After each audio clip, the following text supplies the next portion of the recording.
Bien qu'il soit en fauteuil roulant, Brett a continué à déblayer la neige sous le porche de sa mère âgée. Les voisins trouvaient cela étrange, car sa mère ne quittait jamais la maison. Un jour, une voisine s'est approchée de lui et a demandé pourquoi il faisait cela. Sa réponse l'a fait fondre en larmes. Sous les nuages, à l'ombre des arbres de leur jardin, le petit Brett et sa mère, Perla, lisaient des histoires ensemble tandis que la brise ébouriffait doucement les cheveux de Perla. Lorsque leur chien, Charlie, s'est approché d'eux en courant et a lancé sa balle vers Brett, lui demandant de jouer, celui-ci fronça les sourcils et dit « Charlie. Pas maintenant. Maman me lit des histoires. » Brett, Perla et Charlie formaient une famille. Lorsque Perla a donné naissance à Brett, elle ne savait pas qu'elle accueillerait un autre fils à la maison. Charlie comptait beaucoup pour Brett. Mais quand Brett a eu 10 ans, le chien est décédé. Après la mort du père de Brett, c'est la deuxième perte de la famille. Perla est restée seule avec son fils et l'a bien élevé. Ils étaient loin de se douter qu'une nouvelle tempête allait bientôt détruire leur existence paisible. C'était l'une de ces matinées glaciales, où la neige recouvrait toute la ville. Brett rentrait chez lui pour retrouver Perla. Fraîchement diplômé de l'université, il avait décroché un emploi dans sa ville natale. « Oh, chérie.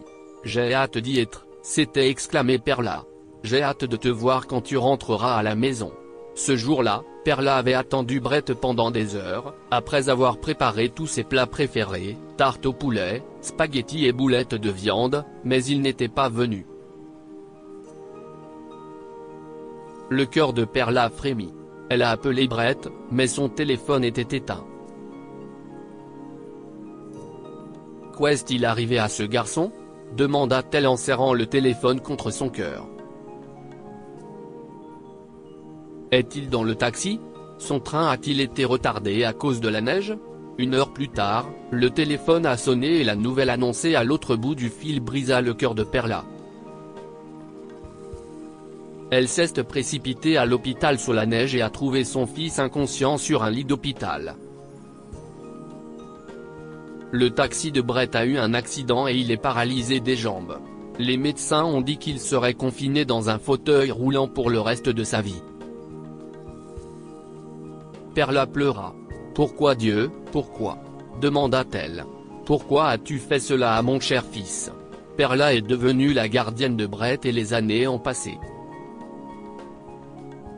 Brett était persuadé que tant que Perla serait là pour lui, il pourrait déplacer des montagnes dans son fauteuil roulant, dire à quel point Perla avait été forte pour son fils. Finalement, Perla n'a même plus eu la force de sortir de chez elle. Brett menait alors une vie indépendante dans son fauteuil roulant, et elle était soulagée de savoir que son fils se portait bien sans elle. Mais Brett s'est alors rendu compte que sa mère avait autant besoin de lui qu'il avait eu besoin d'elle. Pourquoi Charlie 2 et lui se rendaient chez elle tous les week-ends pour s'occuper d'elle et déblayer la neige. Un jour, une voisine qui vivait en face de Perla était intriguée par la raison pour laquelle Brett déblayait la neige alors que Perla ne quittait jamais la maison. Elle a vu Brett et Perla faire une longue et lente promenade dans la cour de la maison, Brett dans son fauteuil roulant et Perla avec un déambulateur, avant de rentrer à l'intérieur. Elle a alors décidé de leur rendre visite. « Je m'appelle Shirley », dit-elle à Brett, qui pelletait la neige. « Je vois que vous passez une fois par semaine. Connaissez-vous la vieille dame qui vit dans cette maison ? Désolé, je suis nouvelle dans le quartier. » « Je m'appelle Brett et voici Charlie », répond-il. « Cette vieille dame, ma mère. »« Oh, je suis désolée, dit-elle en s'excusant. Ne faites pas attention à moi, Mais j'ai entendu des rumeurs assez folles selon lesquelles elle est recluse, ce qui explique qu'elle ne quitte pas sa maison. Je sais que je ne devrais pas dire de telles choses, mais est-ce vrai? Brett s'arrêta de pelleter et la regarda sans rien dire. Je suis désolé, je n'aurais pas dû il se mit à rire. Une recluse? Vraiment? Pourquoi êtes-vous? Jésus. Je croyais vous avoir offensé. Détendez-vous, maman ne va pas très bien. Je ne peux pas toujours être là pour elle, mais je passe une fois par semaine pour que nous puissions passer un peu de temps ensemble. En passant, il marqua une pause. Savez-vous déblayer la neige? Oui, je sais. Point parfait, sourit Brett. Et si tu nous donnais un coup de main? Eh bien, d'accord. Brett et Shirley déblayent donc ensemble la neige sous le porche de Perla, tout en parlant de leur vie respective. Shirley a fondu en larmes lorsque Brett lui a raconté son histoire et expliqué pourquoi il déblayait la neige pour sa mère âgée, même si elle ne quittait jamais la maison. Maman avait perdu papa et elle était sur le point de me perdre, a-t-il expliqué. Les médecins lui avaient parlé de ma paralysie et lui avaient dit que si je ne me réveillais pas, je risquais de tomber dans le coma. Maman a mis toute sa vie entre parenthèses pour moi. Elle a poussé mon fauteuil roulant et m'a emmené partout où je voulais aller. Certains jours, je souhaitais quitter ma chambre d'hôpital et prendre l'air, mais je n'avais pas le courage. Maman était là pour moi à ce moment-là.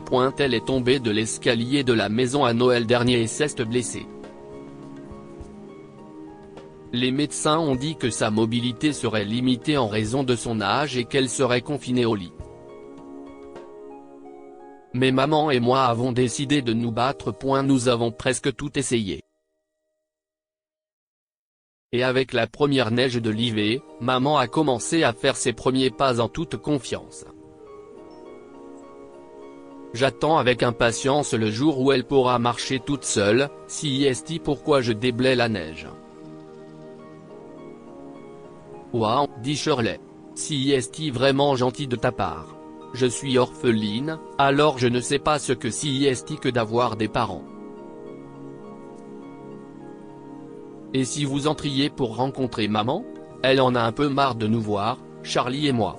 Shirley a donc passé la matinée avec Brett, Charlie de Perla, buvant du chocolat chaud. Dès le week-end suivant, Perla avait une autre belle âme qui l'aidait à faire ses premiers pas dans le jardin. Tous les week-ends, Shirley et Brett déblayent la neige ensemble avant de prendre le petit déjeuner chez Brett. Alors qu'ils attendent tous deux avec impatience le jour où Perla fera ses premiers pas, sûre d'elle et indépendante, hors de sa maison, l'arbre dans le jardin où Perla lisait des histoires au petit Brett était toujours debout, et de nouvelles histoires ont été créées sous cet arbre par Shirley, Perla, Brett et Charlie II, qui se sont rapprochés les uns des autres, formant une famille. Que pouvons-nous apprendre de cette histoire? L'amour est le plus puissant des médicaments, capable de faire des miracles. Grâce à l'amour et à la détermination de Brett, Perla a fini par commencer à marcher, alors que les médecins avaient dit que c'était impossible à son âge. Rien ne vaut la force et la détermination du cœur d'une mère. Bien que Perla ait été confrontée à de nombreuses pertes dans sa vie, elle est restée forte pour le bien de son fils et est devenue son roc dans les moments difficiles. Partagez cette histoire avec vos amis. Elle pourrait égayer leur journée et les inspirer.